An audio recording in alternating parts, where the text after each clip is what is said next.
أعوذ بالله من الشيطان الرجيم. بسم الله الرحمن الرحيم. الحمد لله وحده والصلاة والسلام على من لا نبي بعده. رب يسر ولا تؤسر فسبحانك لا علم لنا إلا ما علمتنا إنك أنت العليم الحكيم. أما بعد السلام عليكم ورحمة الله جميعا وبركاته. Mga kapatid sa pananampalatayang Islam, ang maudo o paksa na gusto kong takayin sa inyo ngayon ay patungkol sa isang mas'ala na kung saan nagiging trending ngayon sa social media. Ang mas'ala na ito ay patungkol sa hatol sa pagkikinig ng music. Dahil isa sa mga kapatid natin sa pananampalatayang Islam ang nagbigay fatwa kamakailan lang na ang pagkikinig daw ng music ay walang matibay na basehan mula sa Quran at sa Sunnah. Ang pagkikinig daw ng music ay walang matibay na dalil, walang matibay na mga adilla mula sa Quran at sa Sunnah. Ibig sabihin, nangangahulugan na ito ay hindi haram, kundi halal. Dahil wala nga itong matibay na mga adilla, mga basehan mula sa Quran at sa Sunnah. Ano ba ang katotohanan, mga kapatid sa pananampalatayang Islam? Sabi ng iba, ito ay halal. Sabi naman ng iba, ito ay haram. Saan tayo maniniwala dito? Iisa lang ang alam kong solusyon. Sinabi ng Allah subhanahu wa ta'ala sa kanyang banal na Quran mula sa Surah Nisa aya 59, Ba'da a'udzu billahi minash shaitanir rajim. Ya ayyuhalladzina amanu atii'u Allah wa atii'u ar-rasul wa ulil amri minkum.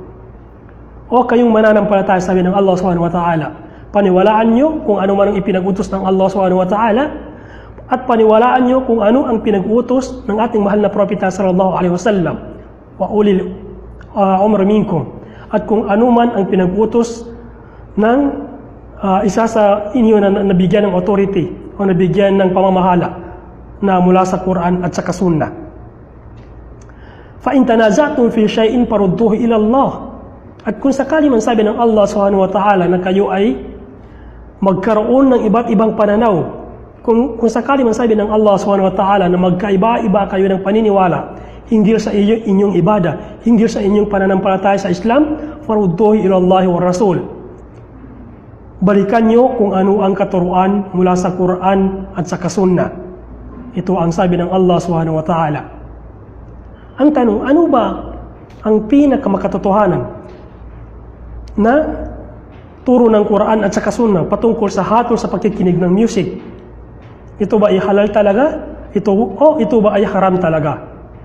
Saan tayo maniniwala dito, mga kapatid sa pananampalataya? Ayon sa Surah Luqman, aya 6, na kung saan sinabi ng Allah subhanahu wa ta'ala, qala Allah ta'ala fi surati Luqman, aya 6, Ba'da a'udzu billahi minasy syaithanir rajim. Bismillahirrahmanirrahim. Wa minan nas may yashtari lahwal hadits liyudilla an sabilillahi bighairi ilmin wa yattakhidhaha huzwa ulaika lahum azabun muhin. Wa minan nas may yashtari lahwal hadits, sabi ng Allah subhanahu wa ta'ala. At mayroon mula sa kanila ng mga tao na bumibili ng lahwal hadits. Ang lahwal hadits sa literal nitong meaning ay mga usaping walang kabuluhan na mga usapin, na kung saan liyudilla an sabilillah, na kung saan ito ay nagiging dahilan upang sila ay maligaw patungo sa daan sa Allah subhanahu wa ta'ala. Ang lahwal hadith na ito ay nagiging dahilan para mawala ang kanilang pananampalataya sa Islam, sa Allah subhanahu wa ta'ala. Ibig sabihin, ito ay haram dahil nagiging dahilan upang tayo ay maligaw, upang tayo ay mawala sa pananampalatayang Islam, pananampalataya sa Allah subhanahu wa ta'ala. Napakalinaw na ito ay haram. Ang tanong, ano ba ang lahwal hadith dito, mga kapatid sa pananampalatayang Islam? Ayon sa ating mga mufassirun, sa ating mga madhab, sa ating mga fuqaha, lahat sila ay nagbigay ng tafsir patungkol sa kalima na ito o aya na ito na lahwal hadith. Isa na si Ibn Abbas radiyallahu anhu. Alam natin si Ibn Abbas ay isa siya sa mga habrul ummah. Isa siya sa angkal ng ating mahal na propeta sallallahu alaihi wasallam, na kung saan isa siya sa mga sahaba na dagat ang kanyang kaalaman patungkol sa tafsirul Quran. Isa siya sa mga sahaba na pinakabihasa pagdating sa pagbibigay ng tafsir sa Quran. Na kanyang sinabi, ang ibig sabihin ng lahwal hadith, huwa al-ghina. Ayon sa kanya na kung saan ito ay mula sa kitab ni Imam Tabari, tafsir Imam Tabari, al-ma'na huwa al-ghina. Ang ibig sabihin ng lahwal hadith ayon sa kay Ibn Abbas mula sa aklat ni Imam Tabari ay ang pagkanta. Ibig sabihin malinaw, mga kapatid sa pananampalataya, na ang pagkanta ay haram. Ito ay nakapagliligaw sa atin sa daan patungo sa Allah subhanahu wa ta'ala ayon sa kay Ibn Abbas.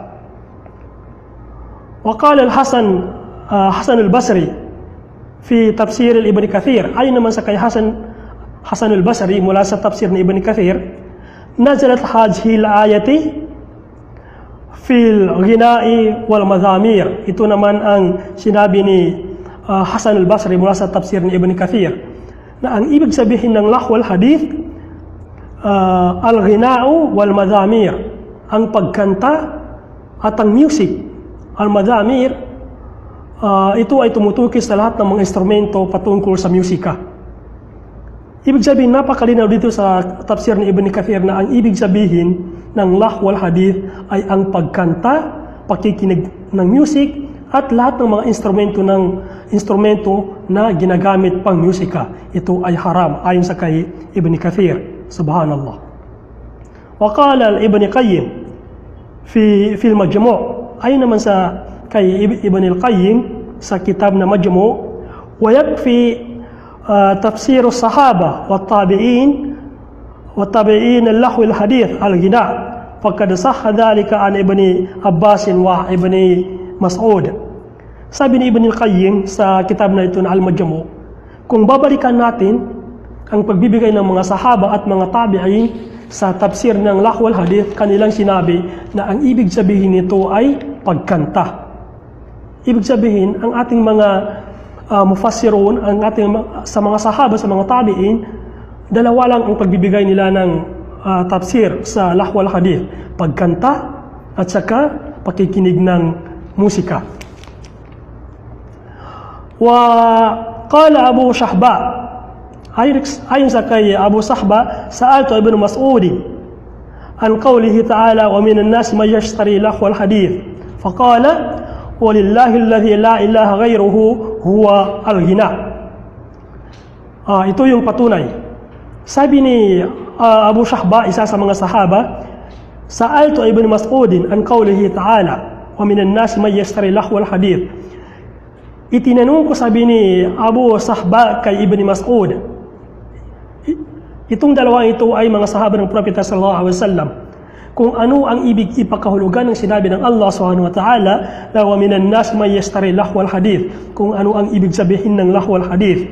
Faqala, at ang sabi ni Ibn Mas'ud na isa sa mga sahaba, wallahi alladhi la ilaha illa ghayru, sumpa man sa Allah subhanahu wa ta'ala na nag-iisang Panginoon, huwa al-ghina, ang ibig sabihin nito ay ang pagkanta. Sumumpa siya sa Allah subhanahu wa ta'ala na ang ibig sabihin ng lahwal hadith ay pagkanta.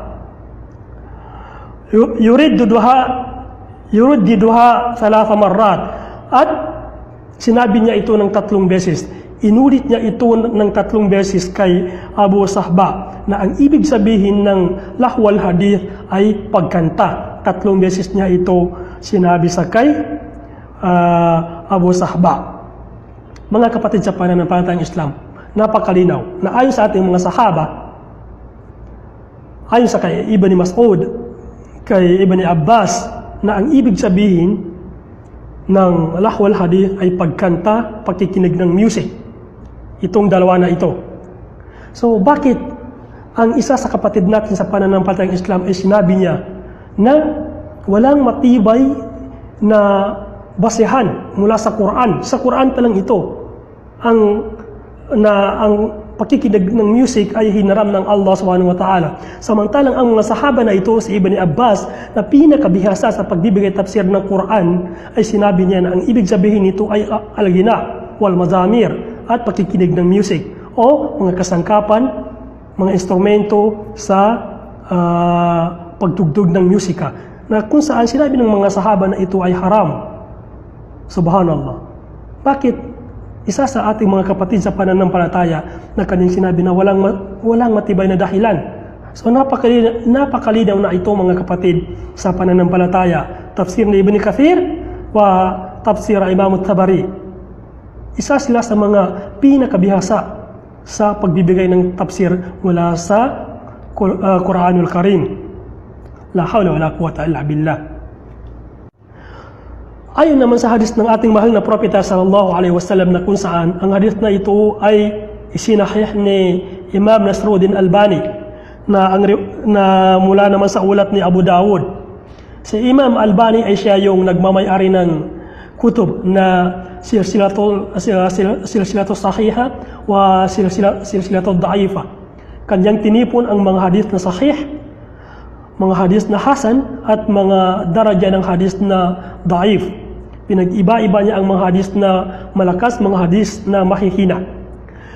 Ang hadis na ito ay isinalaysay ni Nafi' na kung saan habang sila ay naglalakbay kasama niya si Ibn Umar, Sami'a Ibn Umar mizmaran, sabi ni Nafi', habang kami ay naglalakbay kasama si Ibn Umar ay nakarinig siya ng mizmar. Ang mizmar ay ito yung iniihipan na tumutunog, instrumento ng musika na kapag ito ay iniihipan mo, ito ay tumutunog. Flauta, ito ang mizmar. Noong marinig ito ni Ibn Umar, sabi ni Nafi', kanyang tinakpan ang kanyang dalawang tainga sa kanyang dalawang kamay. Habang sila ay dali-daling lumayo hanggang sa ito ay hindi na nila marinig. Hindi na nila marinig ang musika na ito. At tinanong niya si Nafi', "Ya Nafi', hal tasma'u shay'an?" Sabi niya, "Mayroon ka pa bang naririnig na musika?" Sabi ni Nafi', "Wala na." At nagtanong si Nafi', bakit sabi niya, nung makarinig ka ng tugtog o musika mula sa mizmar, mula sa flauta, tinakpan mo agad ang iyong dalawang tainga at ikaw ay dali-daling lumayo? Sabi ni Ibn Umar, "Kuntu ma'an Nabi sallallahu alaihi wasallam fasami'a mithlu hadha." Isang araw magkasama rin kami, sabi niya, ng mahal na propeta sallallahu alaihi wasallam. At nakarinig din kami ng ganitong klaseng tugtog, ganitong klaseng musika na mula sa mizmar, mula sa flauta. Fasana'a mithlu hadha. At ganun din ang ginawa ng mahal na propeta sallallahu alaihi wasallam.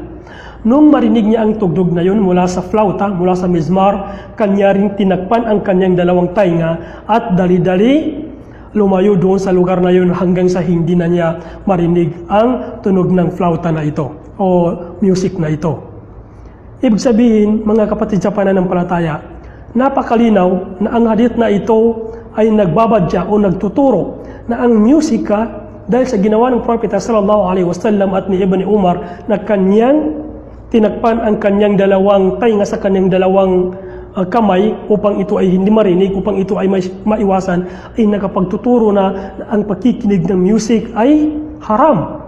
Tulad ng sabi ng Allah subhanahu wa ta'ala sa kanyang banal na Quran na ang musika o ang pagkanta ay nakapagliligaw ng daan patungo sa Allah subhanahu wa ta'ala.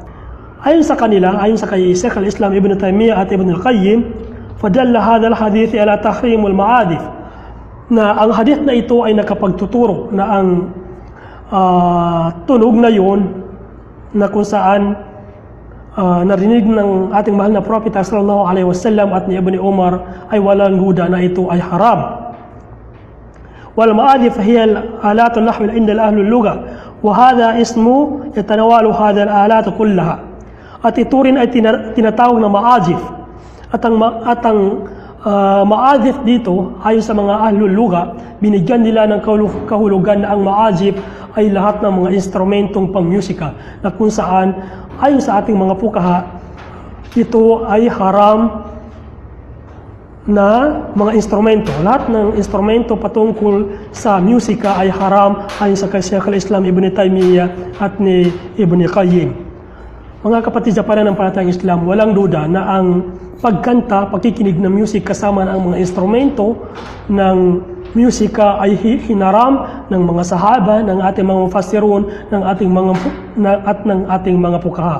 So bakit ang isa sa mga kapatid natin sa pananampalatayang Islam ay magsasabi na walang matibay na adilla, walang matibay na basehan na ang hatol sa pagkikinig ng musika mula sa Quran at sa Sunna ay walang matibay na dahilan, na kung saan napakalinaw mula sa Quran na sinabi ng Allah Subhanahu wa Ta'ala sa Surah Luqman aya number 6 at ng hadis ng mahal na Prophet sallallahu alaihi wasallam na ito na mula sa ulat ni Abu Dawud. Subhanallah. وقال شيخ الإسلام ابن تيمية أيضا في مجموع الفتاوى: مذهب الأئمة الأربعة إن آلات اللهو كلها حرام. Sinabi ni Sheikh al-Islam Ibn Taymiyyah sa Majmu' al-Fatawa rin na madhabul a'immatil arba'ati inna alatil lahwi kullaha haram. Ayon sa fatawa ng apat na madhab, ayon sa fatwa ng apat na imam, ibig sabihin si Imam Malik, si Imam Abu Hanifa, si Imam Ahmad at Imam Shafi'i ay nagbigay fatwa na ang pakikinig ng music o pagkanta ay hinaram ng apat na madhab na ito. Qala Imam Malik fi tafsir al-Qurtubi, sinabi ni Imam Malik ayon sa tafsir ng Imam Qurtubi, innama yaf'aluhu indana fusaq. Sabi ni Imam Malik, ang sino man, sabi ni Imam Malik ayon sa tafsir ni Imam Qurtubi, ang magsagawa ng gawain na ito ay mahuhulog siya sa pagiging fasik. Ibig sabihin, ang sino man ang makinig ng music, sino man ang magkanta, sabi ni Imam Malik, ay mahuhulog siya sa pagiging fasik. Magiging makasalanan ang tao na ito, magkakasala. Ibig sabihin, sa fatwa na ito ni Imam Malik, ay haram ang pagkanta at pagkikinig ng music. وقال الإمام أبو حنيفة في تفسير القرطبي أيضا، ayon sa kay Imam Abu Hanifa, sa fatwa ni Imam Abu Hanifa dito rin sa tafsir ni Imam Qurtubi, أن السماع فسق وتلذذ بها كفر وترد بها الشهادة. Subhanallah. Sabi ni Imam Abu Hanifa, ang pakikinig lamang ng music, sinasadyang itong pakinggan, ay nagiging fasik ka na, nagiging makasalanan ka na. وَتُلَذَّذُ بِهَا كُفْرٌ. At maliban sa pakikinig mo, sabi ni Imam Abu Hanifa, ikaw ay naaliw hanggang sa ito ay sinayawan mo, hanggang sa ito ay kinanta mo pa. وَتُلَذَّذُ بِهَا كُفْرٌ. Ikaw naman ay nagiging kufr, nakagawa ka na ng isang gawain ng isang kufr. وَتُرَدُّ بِهَا الشَّهَادَةِ. At ang isang tao na ganito, sabi ni Imam Abu Hanifa, ay hindi pwedeng pagkatiwalaan ang kanyang mga testimonya. Subhanallah. Ito ay ayon kay Abu Hanifa. Qala al-Imam Shafi'i. At sabi naman ni Imam Shafi'i sa kitab na Igasatul Lahfan, tahrimuhu wa ankaru ala man nasabin ilayhi hilla. Ito naman ang sabi ni Imam Shafi'i, ang pagkikinig ng music at pagkanta ay haram. At kung sino man, wa ankaru ala man nasabin ilayhi hilla, at kung sino man ang magsasabi na ito ay halal, at kung sino man ang magsasabi na ito ay pinapayagan ng Sharia, marapat na ito ay pagsabihan o awatin na yan, wag mong ihalal yan, dahil katotohanan ang hatol ng pagkikinig ng music o pagkanta ay haram. Ito ay ayon kay Imam Shafi'i. Waqala al-Imam Ahmad, ayon naman kay Imam Ahmad, al-gina'u yumbitun nifaqa bil qalb la yu'jibuni.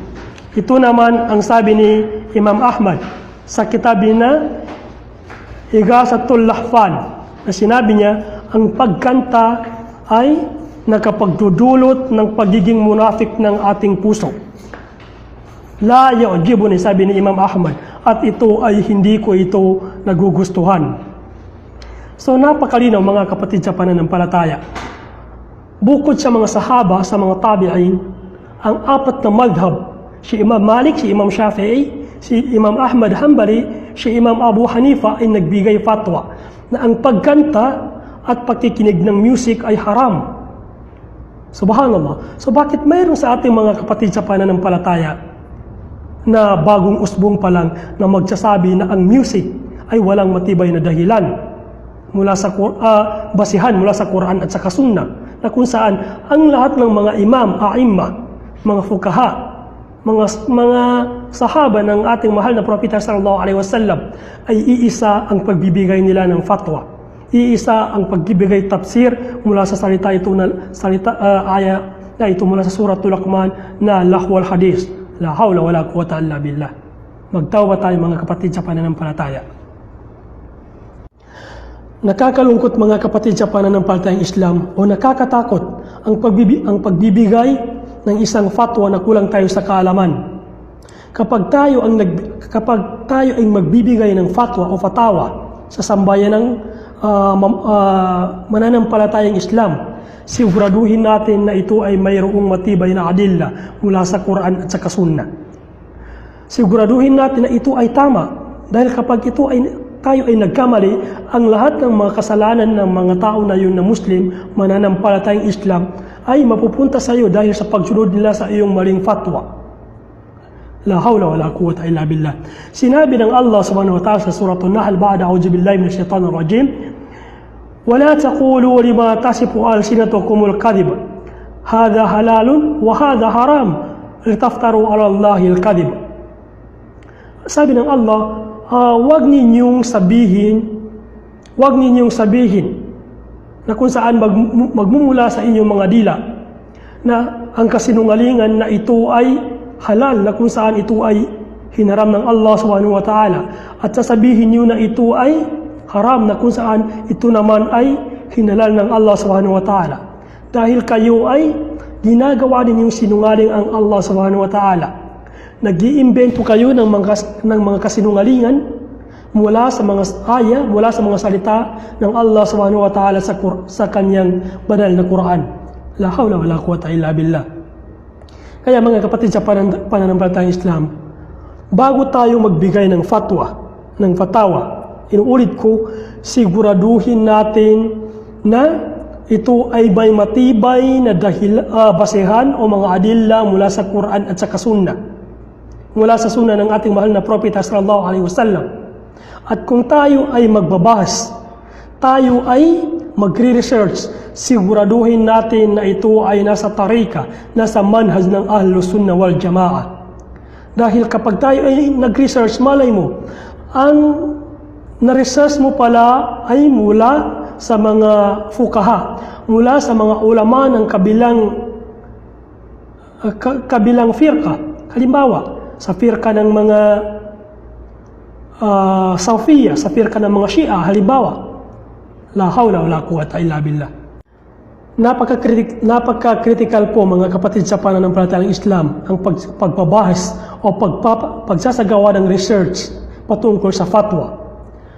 Dahil isa sa hadis na inulat ng ating mahal na propeta sallallahu alaihi wasallam mula sa ulat ni Imam Tirmidhi, wa qala Rasul sallallahu alaihi wasallam, wa taftariqu ummati ala 73 millah. Sabi ng propeta sallallahu alaihi wasallam, ang aking mga umma ay mahahati pa ito sa 73 kasekta. 73 millah, 73 kasekta. Sinabi ng ating mahal na propeta sallallahu alaihi wasallam ito, na ang kanyang mga umma pagkatapos niyang mamatay ay mahahati pa ito sa 73 millah, 73 kasekta. Kulluhum finnar illa millatun wahidatun. At lahat ng 73 kasekta na yon ay mapupunta sa apoy sa impyerno maliban lamang sa isa. Qalu, at ang mga sahaba ay nagtanong sa propeta sallallahu alaihi wasallam, wa man hiya ya Rasulullah? Sino, sabi ng mga sahaba, ya Rasulullah, ang maililigtas mula sa 73 kasekta na ito na Islam? At ang sabi ng Propeta sallallahu alaihi wasallam, ang maliligtas lang dito ay kung sino yung tumahak sa aking daan at sa daan ng aking mga sahaba. Ibig sabihin, kung sino lang ang sumunod sa daan ng ating mahal na Propeta sallallahu alaihi wasallam at sa kanyang mga sahaba. So napakalinaw mga kapatid sa pananampalataya. Ang pagkanta ba na ito, sinabi ba ng Propeta sallallahu alaihi wasallam o ng mga sahaba na ito ay halal? Ang pagkikinig ng music, mga kapatid sa pananampalataya, sinabi ba ng ating mahal na Propeta sallallahu alaihi wasallam na ito ay halal? Sinabi ba ng mga sahaba na ito ay halal? May nakasaad ba sa Quran at sa Sunnah na ito ay halal? Ayon sa ating mga fuqaha, mga a'imma, wala. Dahil ayon sa kanila, ang lahu wal hadith, inuulit ko, ay dalawa lang ang pagkahulugan. Al-ghina wal mazamir, ang pagkanta at pakikinig ng mga music o mga instrumento ng musika. Subhanallah. Kaya marapat sa ating mga kapatid sa pananampalatayang Islam, anong tawag dito? Sikapin natin na kapag tayo ay magbahas, titingnan natin kung sino ang muallif o sino ang may-ari ng kitab na ito. Malay mo, ang nababasa mo ay mula sa kabilang sekta. Siguraduhin mo na ito ay nasa kitab na pagmamay-ari ng mga ulama mula sa Ahlus Sunnah wal Jamaah. So hanggang dito na lang mga kapatid sa pananampalatayang Islam. Ang importante, nabigyang pansin ko ang masala na ito na kung saan nagiging trending masyado sa social media. Na isa sa ating mga kapatid sa pananampalatayang Islam ang nagbigay fatwa na ang music ay walang matibay na basihan na ito ay haram mula sa Quran at sa Sunnah. Wa akhiru da'wana anil hamdulillahi rabbil alamin. Wassalamu alaikum warahmatullahi jami'an wa barakatuh.